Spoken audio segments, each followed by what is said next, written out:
Tales of the Haunted and the Damned, a new series of true stories of cursed castles, haunted houses, macabre mansions.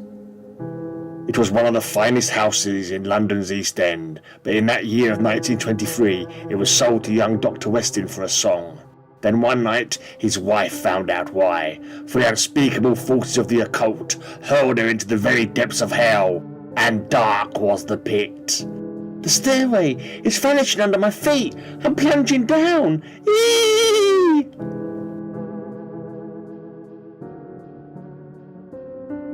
Paralysed with terror, Claire Weston felt herself slithering down into the yawning chasm of death. Oh my God! Bodies! Hundreds of bodies! Of the dead and the dying!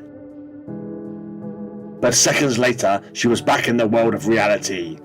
I heard you scream, dear. You must have slipped on the stairway.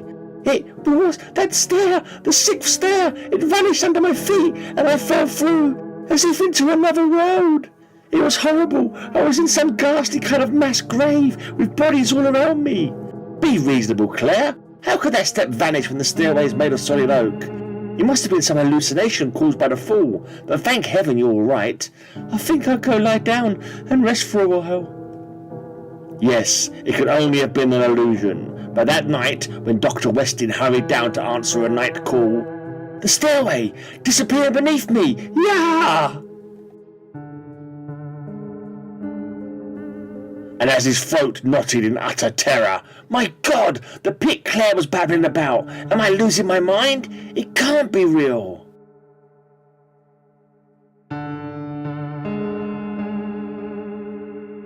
It was then that he heard the dreaded voice echoing down the corridors of time.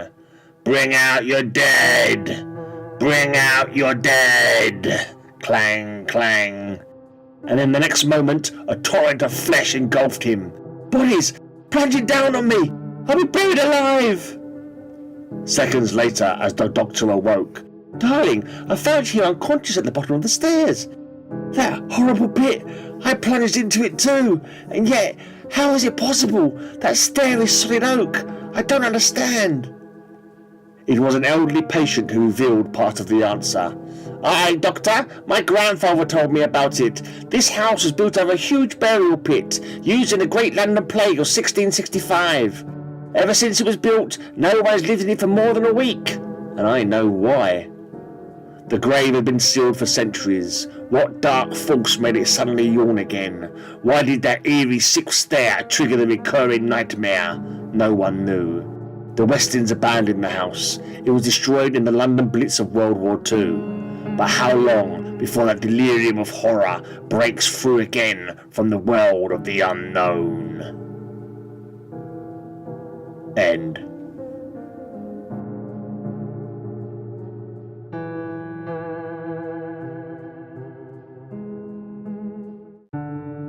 Tales of the Haunted and the Damned, a new series of true stories of cursed castles, haunted houses, macabre mansions.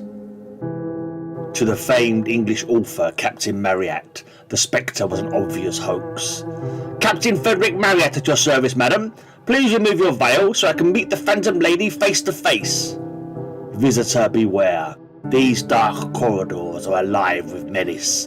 The very walls whisper dread secrets to freeze the blood, for this is Raynham Hall, the most haunted house in England. But as the veil fell away, in the shock of that moment, the pistol was accidentally fired. Crack! Good Lord! If she's a living person, I've killed her! No! She's disappearing! Vanishing into nothing! On that day in 1840, Captain Marryat felt icy fingers grip his heart. Lord Townsend, you were right! The lady is a phantom! Look here! My bullet passed right through her and shattered this stair railing! And she's not the only spectre to haunt my home, Raynham Hall. It was then that the captain learned of the mansion's many occult denizens. Among them was the ominous Red Cavalier who courted Raynham's loveliest guests in the dead of night. In yet another wing of Raynham Hall, wraiths of children played with a ghostly mastiff, somewhere in a half-seen world of the unknown. crash. And in a remote upper room, long-dead rakes and hellions gambled away forgotten fortunes. The carousals often ended with a clash of swords as blood feuds were settled. Wham! And in the morning, as the living found evidence of the dead, "Aye, I heard them myself, dueling up here last night. Who are they, and where do they disappear to? How can phantoms overturn chairs and tables?" Today, why is Raynham Hall in Norfolk, England, still the most haunted house in Britain? What macabre secrets lay buried behind its ancient stone walls? Or is there, at Raynham, some secret door to the world of the unknown, from which come these gruesome ghosts who trouble the most haunted house in England? The end.